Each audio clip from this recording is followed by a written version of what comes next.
அனைவருக்கும் வணக்கம். மகாபாரதம் ஆதிபருவம் பகுதி 31. பாண்டவர்கள் தங்கள் ஊருக்கு விஜயம் செய்தது குறித்து வாரணவதத்தில் வசிக்கும் மக்கள் பெருமகிழ்ச்சி அடைகிறாங்க. பாண்டவர்களுக்கு ஆர்வத்தோடு கூடிய வரவேற்பு செய்கிறாங்க. முக்கியமான பிரமுகர்கள் பலருடைய இல்லங்களில் விருந்துக்கு அவர்கள் அழைக்கப்படுறாங்க. அவைகளையெல்லாம் நிறைவேற்றி வச்சுட்டு ஏற்கனவே அவ்வூரில் இருந்து ராஜகுடும்ப விடுதியில் அவங்க தங்கியிருந்தாங்க.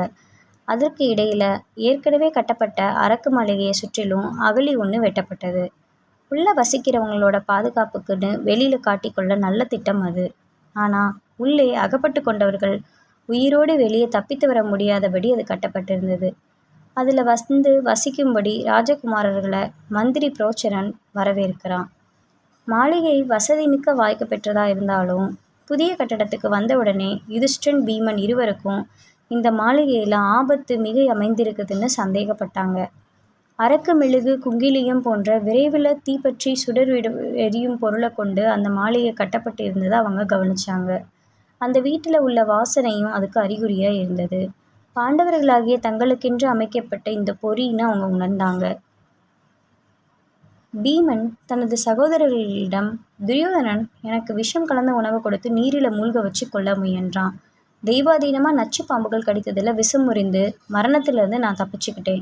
இப்பொழுது நாம் அனைவரையும் நெருப்புக்கு இரையாகும் திட்டம் ஒன்றை துரியோதனன் வகுத்து வச்சிருக்கான். சித்தப்பா விதுரருடைய எச்சரிக்கை இங்கே உண்மையாகுது. இப்பொழுதே நாம் பழைய அரச விடுதிக்கு திரும்பி போயிடுவோம். பிறகு அஸ்தினாபுரத்துக்கு சென்று துரியோதனனிடமிருந்து ராஜ்யத்தை பறிமுதல் செய்து பெற்றுக்கொள்வோம்னு சொல்கிறான். அதுக்கு யுதிஷ்டன், துரியோதனனுடைய சூழ்ச்சி நமக்கு தெளிவாக விளங்குது. ஆனால் இப்பொழுதே சூழ்ச்சி செய்து அவர்கள் நம்ம கொன்னுட்டாங்கன்னா கொலைபாதகன் என்னும் பழி துரியோதனனுக்கு வந்து சேரும். ஆகையால் சிறிது நாட்கள் கழித்து அவன் தன் திட்டத்தை செயல்படுத்துவான். அதுக்குள்ளாக அவனுடைய சூழ்ச்சியை தோற்கடிக்கும் திட்டம் ஒன்றை நாம் வகுப்போம். கேடு ஏதுமின்றி நாம் தப்பித்து கொள்வோம்னு சொல்கிறான். இந்த மாளிகையினுள் நாம் கொளுத்தி கொல்லப்பட்டோம்ன்ற நம்பிக்கையை துரியோதனனுக்கு உண்டாக்க வேண்டும். நாம் தப்பிச்சு கொண்டு வெளியே தூரத்தில் உள்ள பிரதேசம் ஒன்றில் மாறு வேஷம் போன்று நாம் வாழ்ந்திருப்போம். நெருக்கடியில் நமக்கு உதவி புரியும் நண்பர்களை நாம் தேடிக்கொள்வோம். அதன் பிறகு நாம் நம்முடைய பங்காளிகளான கௌரவர்களுக்கு நாம் உயிரோடு வாழ்ந்து கொண்டிருப்பதை வெளிப்படுத்துவோம்னு சொல்கிறான். இந்த திட்டத்தை பீமன் ஆமோதித்தான். ஆபத்தான மாளிகையில் எச்சரிக்கையாக வாழ்ந்திருந்த சகோதரர்கள் தீர்மானித்தாங்க. அந்த ராஜகுமாரர்களுக்கு ஏற்ற வாழ்க்கை வசதிகள் அனைத்தையும் செய்து வைப்பது போன்று பாசாங்கு பண்ணிய அமைச்சர் புரோச்சனன் உண்மையில் அவர்கள் தப்பித்து ஓடாதபடி காவல் காத்திருந்தான். சகோதரர்களும் அவனிடத்துல பூரண நம்பிக்கை வச்சிருக்கிறது போன்று பாசாங்கோட நடந்து கொண்டாங்க. இந்த தகவல் உங்களுக்கு பிடிச்சிருந்துச்சுன்னா லைக் பண்ணுங்கள், ஷேர் பண்ணுங்கள், மறக்காமல் சப்ஸ்கிரைப் பண்ணுங்கள்.